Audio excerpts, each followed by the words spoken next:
খেয়ানতকারী, আমানতের খেয়ানত যে করে, বা বিশ্বাসঘাতক আমানতের খেয়ানত যে করে। অনেক লম্বা কথা, আমি যেহেতু সময় কম শেষ করে দিচ্ছি। ইন্নাল্লাহা লা ইউহিব্বুল খাইনিন, আল্লাহ তাআলা খেয়ানতকারীকে পছন্দ করেন। বিশ্বাসঘাতকতা যে করে, আল্লাহর কথা বাদ দেন, আমাদের সমাজে বলেন কেউ যদি বিশ্বাসঘাতকতা করে আমরা পছন্দ করব? করব না, তাকে কেউ পছন্দ করে না। ইন্নাল্লাহা লা ইউহিব্বু মান কানা খাওয়ানান আসীমা, পাপী খেয়ানতকারীকে আল্লাহ পছন্দ করেন না। এবং মুনাফিকের আলামত রাসূল সাল্লাল্লাহু আলাইহি ওয়াসাল্লাম বলেছেন, কি দেখে মুনাফিক চিনবা? তিনি বলেছেন তিন জিনিস দেখে মুনাফিক চিনবা। এক, ইযা হাদ্দাসা কাযাবা, মুনাফিক কথা বললে মিথ্যা বলে। কথা বললে কি করে? ওয়া ইযা ওয়াআদা আখলাফা, ওয়াদা করলে খেলাফ করে। তিন নম্বরে ওয়া ইযা আতুমিনা খানা, মুনাফিকের কাছে আমানত রাখলে খেয়ানত করে। আমানতের খেয়ানত, এটা মুনাফিকের আলামত। শুধু মুনাফিকের আলামতই না, এটা কিয়ামতের একটা আলামত। আল্লাহ বলেন, ইন্নাল্লাহা ইয়া'মুরুকুম আন তুআদ্দুল আমানাতি ইলা আহলিহা, আল্লাহ তাআলা আদেশ করেছেন আমানতের যে হকদার তার হাতে তার আমানত পৌঁছে দাও। আদেশটা কার? সবাই বলুন, আদেশ কার? আল্লাহর। আমানতের খেয়ানত এটা মুনাফিকের আলামত এবং কিয়ামতের আলামত। এক বেদুইন এসে রাসূল সাল্লাল্লাহু আলাইহি ওয়াসাল্লামকে বলল, ইয়া রাসূলুল্লাহ মাতা সাআ, কিয়ামত কবে হবে? কি কবে হবে? কিয়ামত কবে হবে? রাসূল সাল্লাল্লাহু আলাইহি ওয়াসাল্লাম বললেন, ইযা দুইয়াতিল আমানাতু ফান্তাযিরিস সাআ, যখন আমানতের খেয়ানত শুরু হবে সমাজে তখনই কিয়ামত হবে। সে বলল, ইয়া রাসূলুল্লাহ কাইফা ইদাআতুহা, আমানতের খেয়ানত আবার কেমনে হয়? সহজ সরল মানুষ, আমানতের খেয়ানত হয় কেমনে?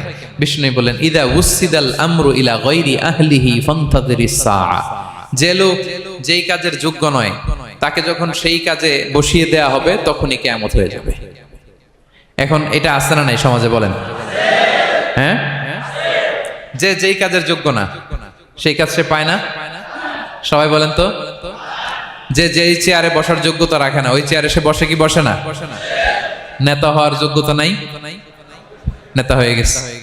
পদের যোগ্যতা নাই, পদ পেয়ে গেছে। চাকরির যোগ্যতা নাই, ওই যে উপর থেকে ফোন আসছে, ফোনের ঠেলায় চাকরি হয়ে গেছে। দেশেরও 12টা বেজে গেছে। এইভাবেই আমানতের খেয়ানত হয়। প্রিয় ভাইরা, আমানত ব্যাপারটা অনেক বড়। অনেকে মনে করে, আপনারা কি বোরিং হয়ে যাচ্ছেন? আর অল্প, আর ম্যাক্সিমাম 10 মিনিটস। প্রিয় ভাইরা, আমানত এই ব্যাপারটা অনেক বড়। অনেকে মনে করে, একজন আমার কাছে একটা মোবাইল রেখে গেছে, বলছে ভাই এই মোবাইলটা আগামী সপ্তাহে এসে নিয়ে যাবে। তো অনেকে মনে এইটাই শুধু আমানত, অনেকে ভাব। বা 10,000 রিঙ্গিট রেখে বললো 3 দিন পরে এসে আমি টাকাটা তোমার কাছ থেকে নিব। তো আপনি দিয়ে দিলেন, এটা তো আমানতদার হলেনি। কিন্তু শুধু এতটুকু আমানত নয় প্রিয় ভাইয়েরা আমার। আল্লাহ তাআলা আমাদেরকে যা দান করেছেন তার সবই আমানত, সবকিছুই আমানত। এই যে আমাকে আল্লাহ জ্ঞান দিয়েছেন, এই জ্ঞানটা আমানত। যাদেরকে আল্লাহ পরিচিতি দিয়েছেন, পরিচিতি এটা আমানত। আমার অর্থ, আমার সন্তান, আমার ক্ষমতা, আল্লাহর দেয়া প্রতিটি নিয়ামতই আমানত।